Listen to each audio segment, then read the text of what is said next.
The show focused on delivering beneficial information on everything to do with products and services that can improve your life. This is Experts on Call on AM 650. Welcome back to Key Pacific's Talk About Strata here on AM 650. I'm Sterling Fox. My co-host, as always, is Tony Giventu, the Executive Director of the Condominium Homeowners Association of British Columbia. And our guest tonight is Strata lawyer Stephen Hamilton, a partner at Hammerberg Lawyers in Vancouver. And Tony, you said you wanted to spend a fair bit of time on tonight's program talking about construction projects, and we've already addressed the issue of special levies, which provide a lot of the funding for these construction projects. What specifically did you have in mind?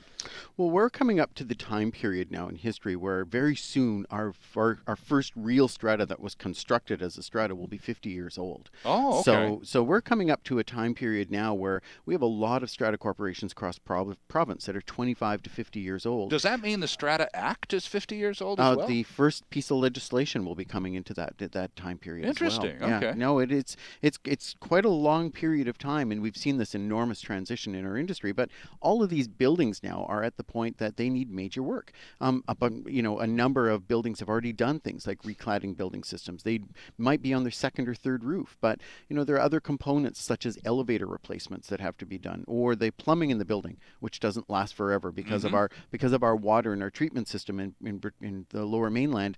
Copper piping doesn't last for very long, and different varying grades of copper piping have short life expectancies. So some of the major construction that strata corporations go through, they break some pretty principal rules that gets them into a lot of trouble. So so we're dealing with all of the challenges that we have with major construction. I think plumbing in interiors of buildings is one of the most complicated, though, and the reason is because it doesn't involve just the common area of the strata corporation, but it also involves strata lots. You have to go in and retrofit the plumbing. Oh, sure. To Everybody's lots, unit right? has to be retrofitted, right? So there's lots of room for error. So as we talk through the evolution of what happens with a major project, and we start to see this now with the depreciation reports. So the depreciation report is earmarked in 2016 that we're projecting that the plumbing in the building has to be renewed. Right. Already some early signs of some pinhole leaks in the building, so an indication that the plumbing has to be done. And one of the problems with deferring these kinds of repairs is the longer you defer, the more leaks and damages you have other kinds of consequences that occur. And one of the best examples is every time you have a leak and you have an insurance claim, the insurance deductible for waterscape will start to skyrocket. And it'll go from $5,000 to $10,000 to $25,000 to $100,000, $250,000, even $500,000, depending on the size of the building. Mainly because the Strata Corporation hasn't remediated this problem. It's a risk that has to be dealt with. And all of the other disruptions that people have in the building, their units get flooded out and they're out of their homes while repairs are being done. And Strata corporations have only so much money that they need to spend just once. Well, in this case, though, if it's 2014, and if the depreciation report has earmarked this major renovation or upgrade for 2016, that means we've got approximately a 2-year window now to organize the funding so that when it comes time for the project to be executed, the dough should be in the bank. That would be the practical approach, Stephen. But how frequently do strata councils, omit that important detail from the front, especially knowing now we've got a specific time frame within which we can gather funds? Yeah, well, I think the human experience is that we tend to wait to the last minute to raise our money, and we like to hold on to our money as long as possible. With big construction projects, ordinarily the way it unfolds is that as the Strata Corporation and the ownership works through the repair project that they're considering, the funding at the end of the day, assuming they don't have a large contingency reserve fund, and they often don't, right, or they don't want to use it, usually the funding comes at the end, just as the project is being approved, and a special levy is raised to deal with the repair. Okay. Yeah. But that wouldn't seem, Tony, that would seem to be, if indeed that's fairly standard practice, wouldn't it be more practical wherever possible to alert the troops to start setting aside some dough? Because this one's going to be a shocker when we get the bill. Well, the depreciation report's going to give us an estimate, right? Estimate both on value and on time. That may or may not be that accurate with respects to the year. It's going to be based on some predictable values. True. But so what the Strata Corporation really needs to do first thing when they have a major project is they need to understand who's going to coordinate the information for them, right? Okay. So when they need a consultant, someone who is actually a technical consultant qualified in that discipline. If it is plumbing, so a mechanical electrical engineer. If it is roofing, a roofing inspector. And we had Sean Lane from the Interprovincial we Roof just Consultants. dealt with Sean dealing with this. And he'd be a perfect sort of a contractor to come in and supervise the project and handle the bidding process, really organize it on behalf of a Strata Council, who again are volunteers. They don't know from roofs. Well, and that's the big question is we often ask ourselves who's actually qualified to coordinate this project. Yeah. Right. And it's not an average project manager on the street. This is somebody who's very clearly, specifically focused and qualified in that discipline. Right. A building envelope engineer for doors, windows, decks, balconies, cladding on the outside of a building, right? Redoing a parking garage may require structural engineering and the coordination of that. So the easiest way is for a Strata Corporation to first spend the money they need on the consultant to coordinate the project. It helps them to identify the scope of the project, when it really needs to be done, and they will also help establish a budget for you. Right. What the realistic cost is likely going to be for this project. When the Strata Corporation have come to terms with that, and they've actually now made a decision to proceed with the project, then that's when we go into a tendering process. Right, exactly. And the Strata Corporation at that point will rely on the consultant to do the tendering. Now, there's a lot of discussion in the industry about, well, do we just pick a contractor or do we go to a tendering process in the general industry and see who bids the best price? That comes down to the decision of the Strata Corporation with the advice of the consultant. You may actually have an identified key contractor who can do this project and negotiate the relationship with that person while using a consultant to ensure that you're still getting what you need. The biggest pitfall for every Strata Corporation, and every one of them fail in this area, is they sign contracts without understanding what they're signing, and they don't get the information and the details in writing. Anything you talk about with your contractor or your consultant, any of the relationships, any of the additions, any of the changes to the contracts, work order changes, the physical contract and the relationship itself needs a written agreement. Now, I don't care whether you have a company coming in to replace 5 deck vinyl coverings or whether you're doing restructuring of the decks on a structural basis in the building, you need a written contract, because ultimately if it ends up in a dispute down the road, which many of them do because there's a lack of a contract, there's all kinds of misunderstandings, that contract is going to be worth everything for you with respects to the dispute. Our guest, lawyer Stephen Hamilton, is nodding most emphatically.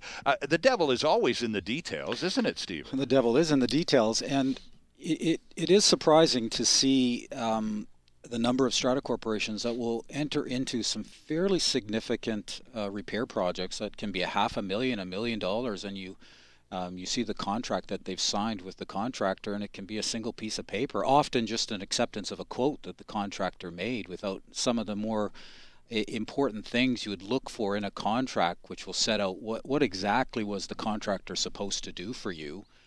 When was the project supposed to start? When was it finished? Because sometimes I will have clients come to me and say, well, we started this project last May, and we thought it would be finished in 3 months, and now we're 10 months into it, and there seems to be no end in sight. And you look at the contract, and there are no details about when the project was supposed to end.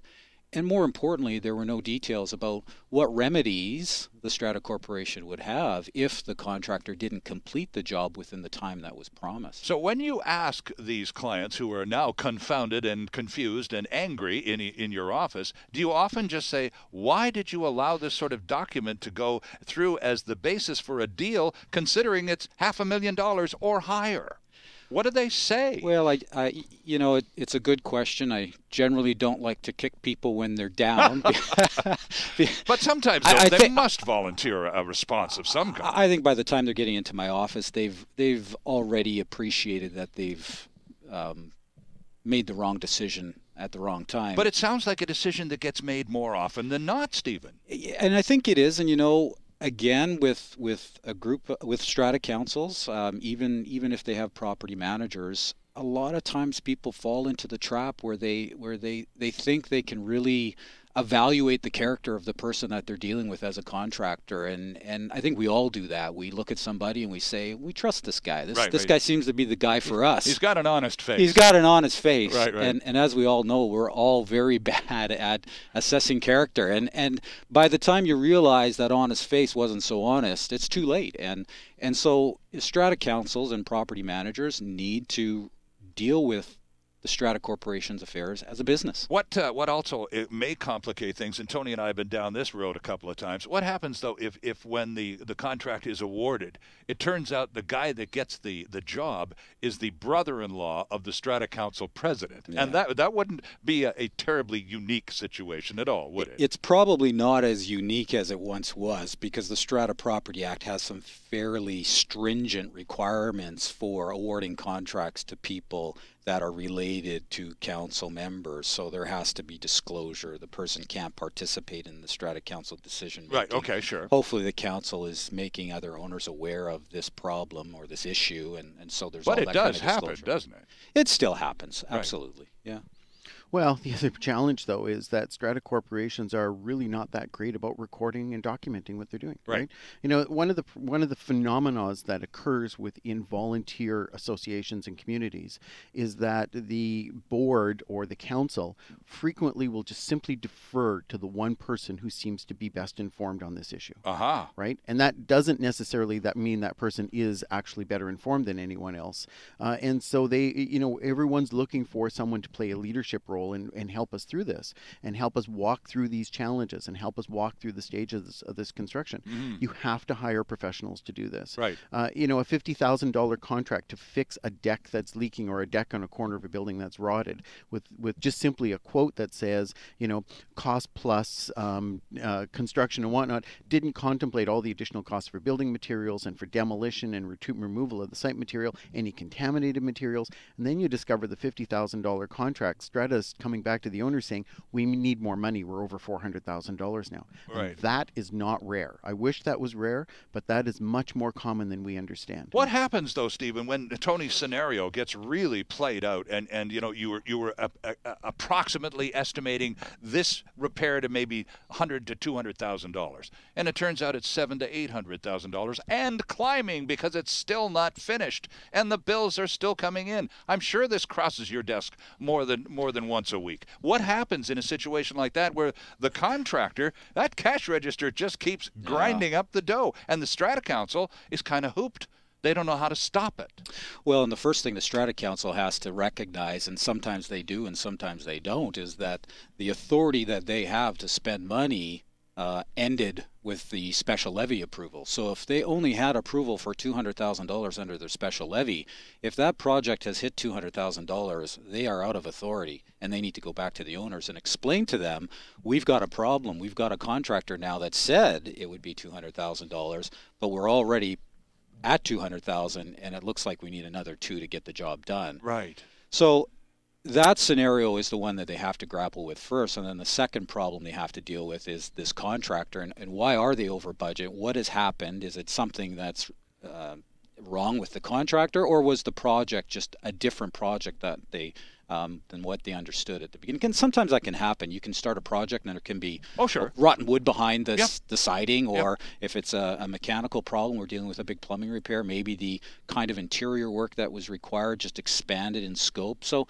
there can be some explanations, but the key for the Strata Council is to always understand that their authority ended when that special levy money ran out. Right. And beyond that, and of course the bills are still coming in daily in many cases, because generally there's more than one contractor involved on any kind of major project. Right. So how and if there's another special levy, if there's more huge numbers of dollars required, I mean, you've already asked the owners to pony up some pretty significant dough in the first place, and now at least that much again? I mean, and the owners, what? They have no recourse, do they?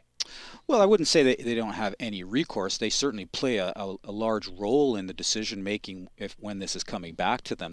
They will want to understand why the first $200,000 special levy didn't do the trick, and why they're being asked for more money. The council's job or the property manager's job is to make sure they're tracking that money. And if it looks like it's about to run out, they better be in a position to get back to the owners in time so that the project isn't delayed or stalled altogether, because contractors, at least most of them, will say, if you're not paying my bills, I don't think I'm coming back to work tomorrow. And you don't want that to happen, because that can create more expense. Okay. Yeah. And does that from time to time happen where, you know, the contractor just there, you reach the Mexican standoff, the impasse where the council is not prepared to pay anymore because they're not at all sure that they're getting value for their money. The contractor, not getting any money, stops coming to the job site, and there's an unfinished work environment where you live. Is this common? Does it happen, Tony? It does happen. And the other side of that happens, in addition to the fact that they've run out of money, is that they've run out of the authority, as Steve said, to move forward. So what may happen is the contractor will have to secure the site to prevent any further damage to the site while the Strata Corporation has another meeting, informs the owners, gets more advice.